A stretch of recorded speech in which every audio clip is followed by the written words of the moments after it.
नमस्कार दोस्तों, मैं हूं सचिन और आपका मेरे चैनल पे बहुत बहुत स्वागत है। दोस्तों, आज हम जॉन डन की एक और पोएम डिस्कस करने जा रहे हैं जिस पोएम का टाइटल है अ वैलिडिक्शन फॉरबिडिंग मॉर्निंग, और जिसे जॉन डन ने लिखा है।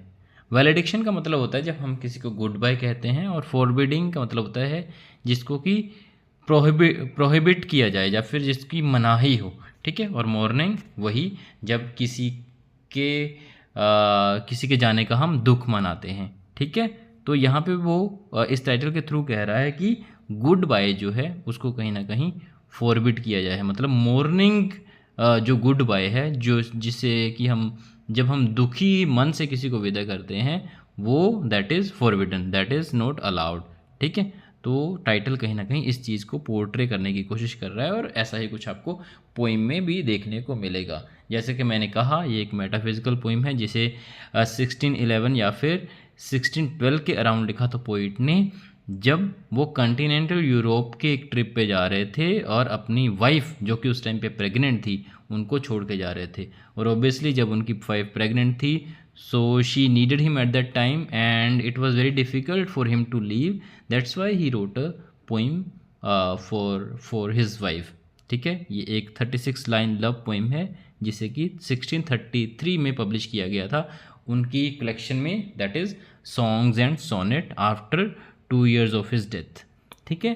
तो ये एक ऐसी पोइम है जिसमें कि एक फेमस एनालॉगी ऑफ कंपास देखने को मिलती है हमें, जिसमें कि वो कपल्स को कंपेयर करता है एक कंपास के साथ, एक प्रकार के साथ, ठीक है। और वो वुमेन को बोलता है, अपनी वाइफ को बोलता है कि तुम जो है वो जो मेन कंपास है, जो खड़ा रहता है एक जगह पे, तुम वो कंपास हो हमारे रिलेशनशिप में, और मैं वो वाला कंपास हूँ जो कि मूव ऑन करता रहता है तुम्हारे अराउंड, ठीक है। पूरी दुनिया घूम पे आता है, तुम वहाँ पे टिकी रहती हो, ठीक है। तो इस तरीके का वो जो है वो कंपैरिजन कहता है, जिसे कि हम बेस्ट नोन सस्टेन्ड कंसीट कहते हैं इंग्लिश पोइट्री में, ठीक है।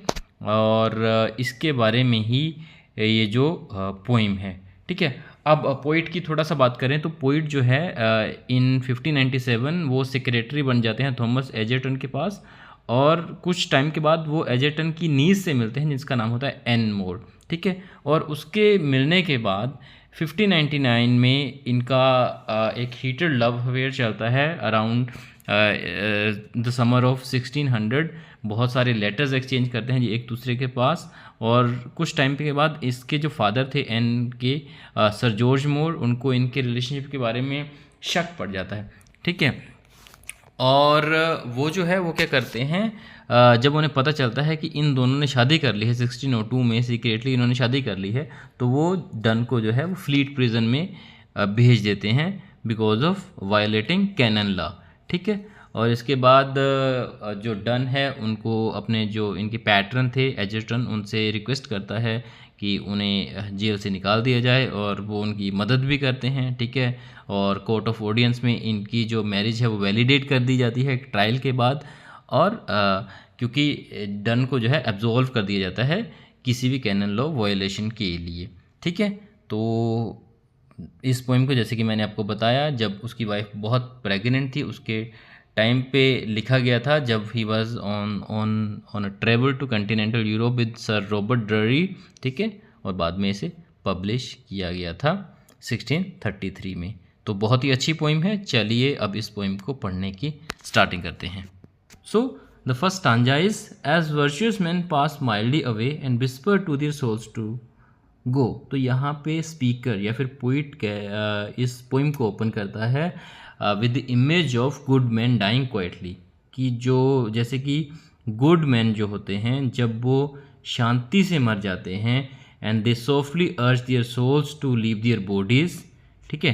And then while some of their sad friends to say the breath goes now and some say no, ठीक है। तो यहाँ पे वो कह रहा है कि इनकी जो वर्चुअस डेथ है that is so imperceptible that जो डाइंग मैंस के जो फ्रेंड हैं दे डिसएग्री अबाउट वेदर और not the man have stopped breathing yet, ठीक है।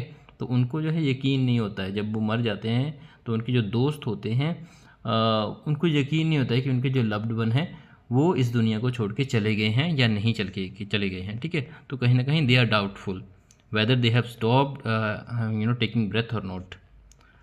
Next is so let us melt and make no noise. तो यहाँ पे पोइट आर्ग्यू कर रहा है, स्पीकर आर्ग्यू कर रहा है कि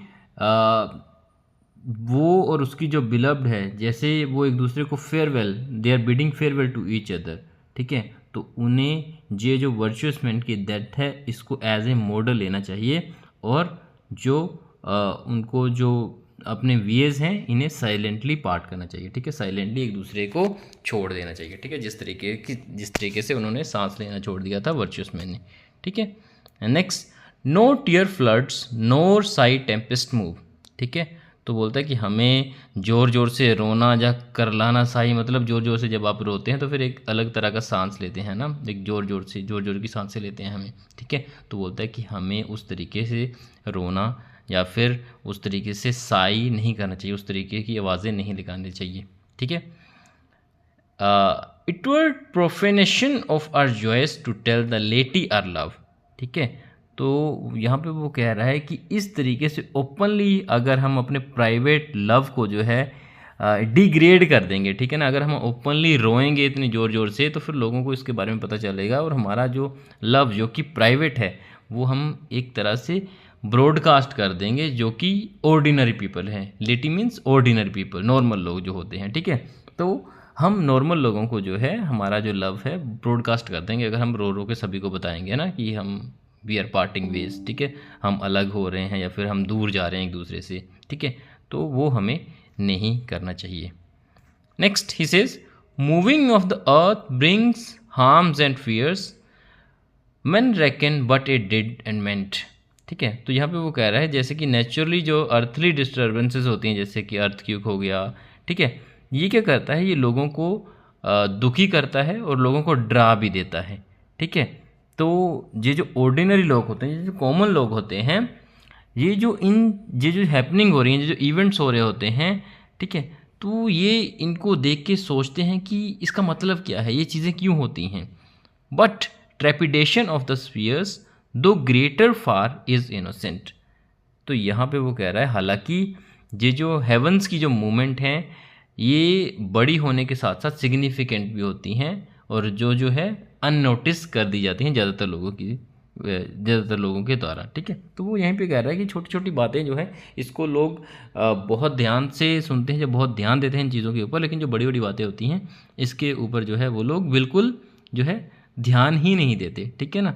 तो वो बोलता है कि हमारी जो छोटी छोटी बातें हैं ना, हमसे जो हम एक दूसरे से दूर जा रही हैं, इसकी ओर लोगों का ध्यान ज़्यादा जाएगा अगर हमने थोड़ा सा भी उनको मौका दिया इस चीज़ का, तो ठीक है।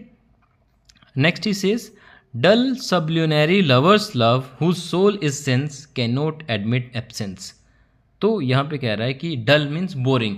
सो पता है बोरिंग और जो कॉमन लोग होते हैं, ठीक है, उनका लव जो है एक ऐसे तरीके का लव होता है जो कि डिपेंड करता है सेंसुअल कनेक्शन के ऊपर, ठीक है, जो कि फिजिकल कनेक्शन के ऊपर डिपेंड करता है, और वो जो है सेपरेशन को हैंडल नहीं कर पाते हैं, ठीक है।